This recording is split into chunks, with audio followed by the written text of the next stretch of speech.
Sonic the Hedgehog is a series with a massive cast of characters, so it's no wonder that some would be left behind and forgotten.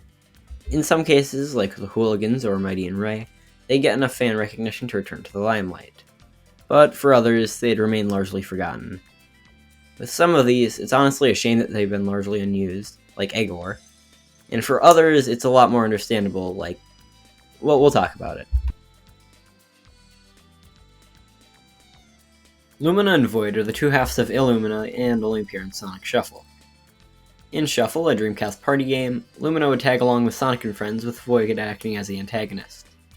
It's not really a surprise why neither were ever brought up again in almost anything, seeing as they were in a bad Mario Party clone, but there is a lot of untapped potential here.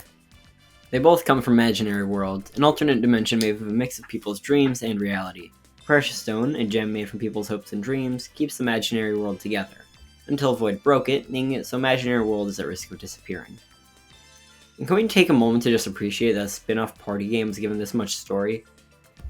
Regardless, Lumina is the guardian of this place and sent out a message to find someone to help. From here, she meets Sonic and friends, who help her find the pieces. Lumina is a pretty basic character, not really standing out from the Sonic cast. Void, on the other hand, is a lot more remarkable, mainly because he's just so sad-sounding. He's searching for the Precious Stone because he's lonely and wants to be whole. He's so sad he turns into a final boss after questioning his existence. Anyway, some stuff happens, Void and Lumina join to become Illumina, and then the game ends. While I could definitely see value in Illumina returning, I don't think they have much reason to.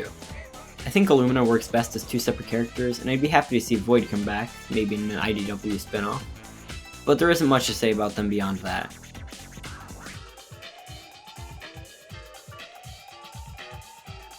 Rankles the Otter is an interesting case, where he only appeared once in a magazine following the release of Sonic and Knuckles.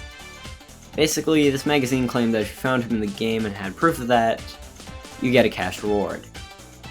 Just by looking at his DeviantArt OC design, it's pretty clear that this was just made up. He has a green Knuckles with a bigger nose, less dreadlocks, no spikes on his gloves, and really weird balls for feet with spikes on it? I know Sonic characters usually barely resemble the animal they're based on, but was Otter really the best choice? This looks like a Ken Penders character. Regardless, this was basically it. Funnily enough, following the release of the magazine, a green Knuckles was actually found in Sonic & Knuckles. Unfortunately, the person who found it wasn't given the reward, seeing as this was just a coincidence. Everything around this character is so weird and interesting, from his Photoshop design to an incredibly odd name. But even more odd is the cast of Sonic's friends who originated from the different versions of the Sonic Bible, a ridiculously strange book that was supposed to keep the lore of Sonic the Hedgehog in line, which it ended up having the opposite effect, seeing as some novels use the provided lore, while some comics, shows, and especially the games didn't. To give an idea of how bizarre these are, in one version Sonic lives in Nebraska. But we're here to talk about the various characters he's introduced that quickly fell to the wayside. Each of them is based off one of the animals you rescue from Badniks, and they include Porker Lewis, Johnny Lightfoot, Tux, Chirps, Sally Acorn, and Joe Sushi the Walrus. Joe Sushi. I would love to know the thought process behind that name.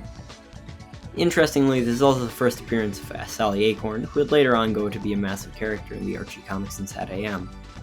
Porker Lewis also appeared in the promotional comic for Sonic 1, where Robotnik used him as bait to steal Chaos Emerald from Sonic.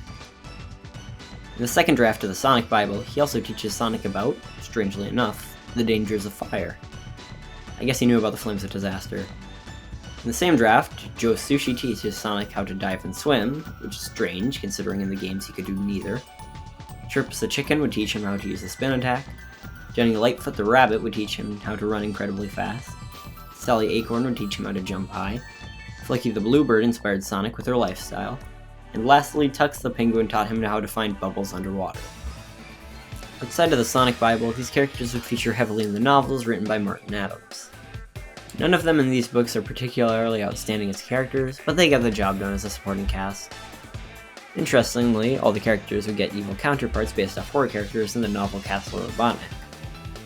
Porker Lewis has a counterpart named Pinhead, based off the character from that one horror movie I don't know anything about. But he also has a counterpart that is a pig Tyrannosaurus Rex, which will go on to be roasted alive and eaten by a gang of rats, which we'll talk about later. Johnny Lightfoot has a rabbit named Jace, who is obviously based on Jason from Friday the 13th. Josushi as Dracula, so on and so forth. Most really aren't that interesting. This book also has horror parodies of Sonic and Tails, with Tails having a wolf and Sonic having a very clear Frankenstein parody.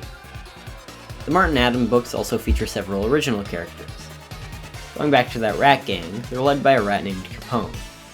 He's basically the encapsulation of every 90s cool guy trope. He's dumb, likes guns and flamethrowers, has a big ego, that sort of stuff. I really wasn't expecting much from this character, but something about the way he's written makes him really fun whenever he's around. Mickey the Monkey is also another original character who doesn't stand out all that much. He's an engineer, seeing as Tails was only the younger brother archetype back then. The only thing that stands out about him is the way he talks. It's like a parent trying to use modern slang. Shockingly, however, there is a character from the novels on par with characters in the games, that being Egor. Eggman's had several robotic assistants, such as Scratch and Grounder, Orbot and Cubot, those ones from Sonic X, and most recently Sage. The difference here is that Robotnik here is significantly crueler and more unforgiving than nearly any other incarnation of him. He's threatened to have Egor melted down for not congratulating him correctly, and that is not an empty threat. There is a squadron of modified Slicer Batniks whose whole purpose is incinerating other Batniks at Robotnik's request. Orbot and Cubot wouldn't last a minute in this universe, so Egor has to tread a lot more carefully with what he says and does. Also, unlike most other examples, Egor is very focused on receiving praise from Robotnik, and when another robot, that being Spielbot, is receiving more praise than him, Egor devises a plan to put Spielbot in a bad light, getting Robotnik to send the Incinerator Squad after him. But that's not all. Besides being an interesting take on the Eggman assistant, he actually has an animal inside him, that being Kevin the Squirrel. But remember, in this universe, the animal creatures are just like Sonic and Tails. And in this case, Kevin has a family. After Egor is destroyed, Robotnik goes on to kidnap the escaped Kevin straight from his home to use in a rebuilt Egor, due to his knowledge from his time as a battery. A concept like this has never happened again, which is definitely a shame, and I personally really want Egor to come back. Next on the list, I don't really know if this counts as a Sonic character, but next on the list is Zodic, from the Dreamcast game Ill Bleed. This is a pretty obvious parody character, but the thing that makes it interesting is that it is a Sega game. Nowadays, Sonic's far more streamlined, and something like this would never be approved by Sega.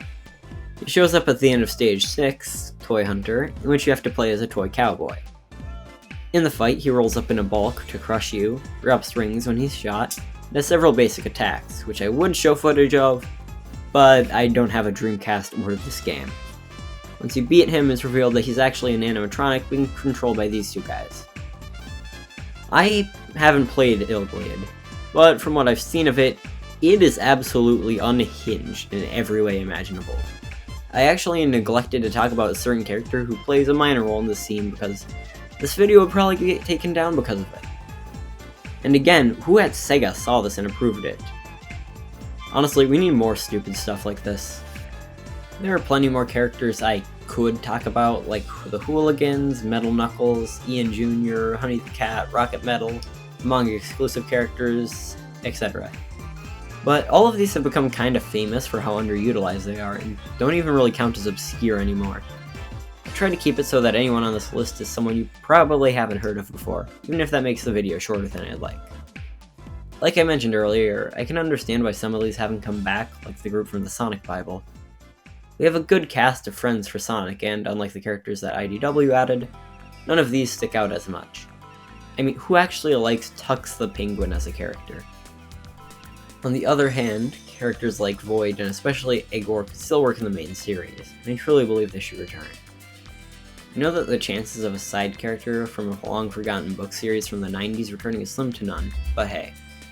Mighty and Ray, two random characters from an old arcade machine, can get merchandise just because fans push them back into the spotlight?